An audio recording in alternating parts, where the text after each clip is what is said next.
Before I begin with the fourth part of the series of Marcel Proust's In Search of Lost Time, just a small disclaimer. By the end of this episode, nothing feels safe. Not love, not morality, not society, and not even the self. He leaves us here, deliberately unsettled, because he wants us to feel the cost of confusing love with ownership, desire with domination, and intimacy with control. Albertine sleeps in the next room, and Marcel lies awake. Both are imprisoned. Neither is safe. And the most terrifying truth lingers in the silence. Sometimes the person we cage is not the one we fear losing, but the part of ourselves we cannot bear to face alone. This is not the end of darkness. It is only its deepest descent. Because next, something will be lost forever. And only then will Marcel understand what love truly was, when it is already gone. The novel begins with water's secrets and the night side of self. There is a moment in every life when innocence quietly leaves, not with noise, not with drama, but with knowledge.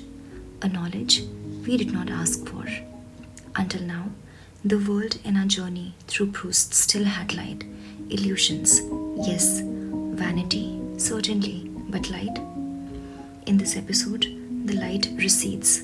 We enter a world where desire no longer seeks beauty, where love no longer seeks union, and where power disguises itself as morality, and where people learn to live double lives, not out of choice, but out of fear. This is the world of Sodom and Gomorrah, and then, darker still, the world of the prisoner. This episode is not comfortable. It is actually not meant to be, because Proust now asks a brutal question. What happens when love becomes surveillance, when desire becomes suspicion, and when intimacy becomes captivity? Until now, he believed society was shallow. Now he learns something worse. Society is secretive. He discovers, almost by accident, that beneath the polite salons, noble titles, manners, and reputation exists an entire underground world of desire. Men who preach virtue by day live forbidden lives by night. People who condemn differences are themselves terrified of being seen. Baron de Charlus, once dazzling, witty, powerful, is revealed not merely as eccentric, but as trapped. Not trapped by society alone, but trapped by his own hunger for recognition and domination. Charles does not simply desire, he performs desire. He humiliates and is humiliated. He rules and begs. He dominates because he fears vulnerability. Proust is merciless here. He shows us that desire distorted by secrecy becomes violent, and identity hidden too long becomes cruel. Marcel begins to understand the real tragedy is not desire. The tragedy is a world that forces desire into shadows. This is not just about sexuality. It is about how societies punish differences and how the punished begin to punish others. This revelation is not merely about secret desire. It's about hypocrisy. Proust shows us that society that punishes differences publicly while practicing it privately, a society that pretends to uphold virtue while surviving on concealment. He begins to understand something unsettling. People do not live one life, they live several and protect the most essential one with lies. Here, desire is no longer romantic, it is dangerous.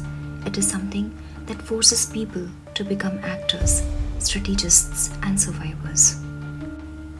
Isn't it a moral shock? society makes desire a crime and then demands performance instead of honesty.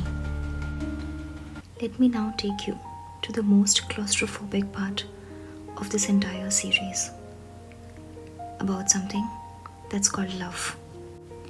Into this darkening world stands Albertine. She was once a presence of light, ungraspable, playful, free. Now she becomes opaque. Marcel no longer sees her, he studies her. He listens not to her words, but to her silences. He reads not her face, but what might be behind it. Rumors reach him, and suddenly love transforms, not into trust, not into understanding, but into fear. He exposes something chilling. We do not fear betrayal, we fear the existence of a world where we are not needed. Albertine becomes a symbol of the unknown, and Marcel cannot tolerate that. Marcel brings Albertine to live with him. Outwardly, it looks like love. Inwardly, it is imprisonment. Albertine cannot go out freely. She must account for her movements. Her friendships are suspect. Her past is interrogated again and again. Marcel believes he is protecting love, but what he is truly protecting is his fragile sense of control. Jealousy does not come from love, it comes from imagination. Marcel does not suffer because of what Albertine does, he suffers because of what she might do. Love becomes a courtroom. Albertine is always on a trial. Evidence is never enough. Acquittal is impossible. And in this prison, both jailer and prisoners rot. Albertine grows quieter, Marcel grows more anxious. They are bound not by affection, but by the fear of loss. He reveals something unbearable. We do not love people, we love the images we build of them.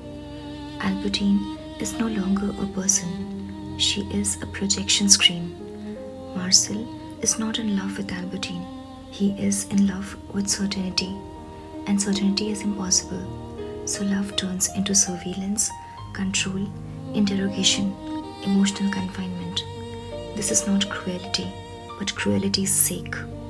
It's the logic of insecure attachment taken to its extreme. He is not condemning Marcel alone.